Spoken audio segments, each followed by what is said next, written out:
menetapkan Menteri Sosial Juliari Batubara dan 2 pejabat pembuat komitmen Kemensos serta 2 pihak swasta sebagai tersangka kasus dugaan korupsi dana bantuan sosial COVID-19. Korupsi. Assalamualaikum warahmatullahi wabarakatuh. Waalaikumsalam warahmatullahi wabarakatuh. Perkenalkan, nama saya Majaluna Putri Dinanti.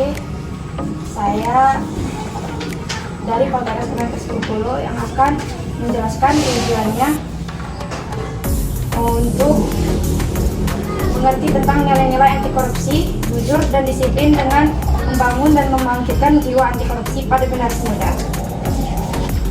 Dengan estimasi waktu kurang lebih 30 menit.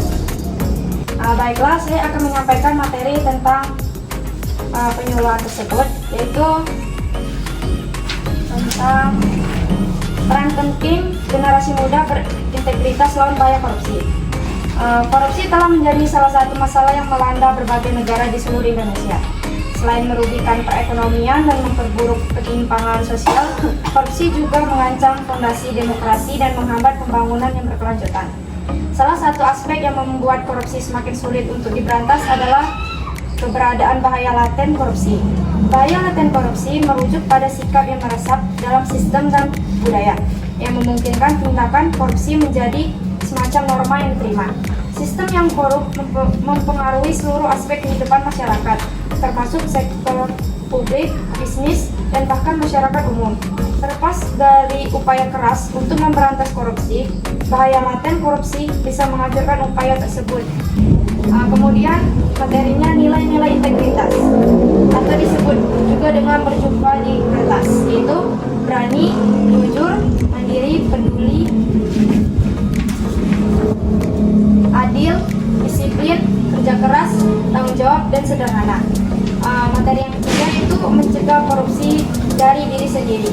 Selain memegang teguh kedua nilai-nilai tersebut dalam diri, kita juga perlu memperhatikan hal kecil yang ada pada sekitar kita dan mengubah menjadi hal yang lebih baik lagi.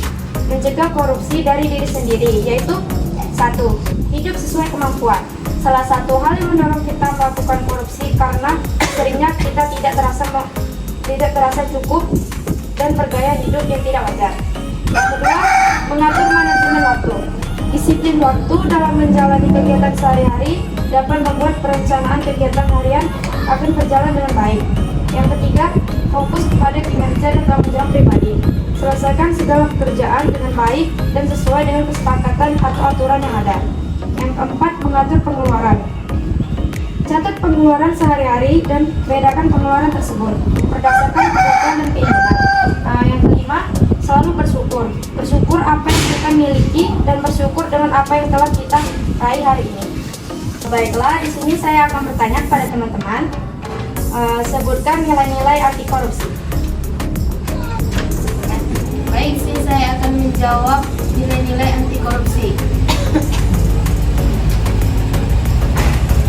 Yang pertama yaitu berani, jujur, mandiri, peduli, adil, disiplin, kerja keras, tanggung jawab, sederhana.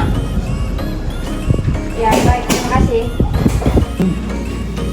Baiklah teman-teman, apakah teman-teman ingin bertanya? Ya. Apa saja penyebab korupsi sulit diberantas di Indonesia? Baiklah, saya akan menjawab pertanyaannya.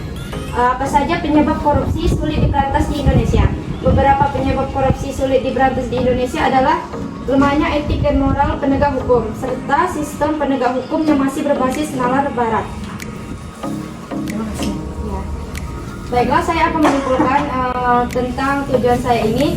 Nilai anti korupsi sangat penting diterapkan pada generasi muda sebagai generasi penerus bangsa. Diharapkan melalui penyuluhan ini dapat memberikan sumbangsi dalam upaya pemberantasan korupsi di bidang edukasi dan kampanye. Baiklah, itulah penyampaian dari saya. Saya ucapkan terima kasih. Wassalamualaikum warahmatullahi wabarakatuh. Waalaikumsalam warahmatullahi wabarakatuh.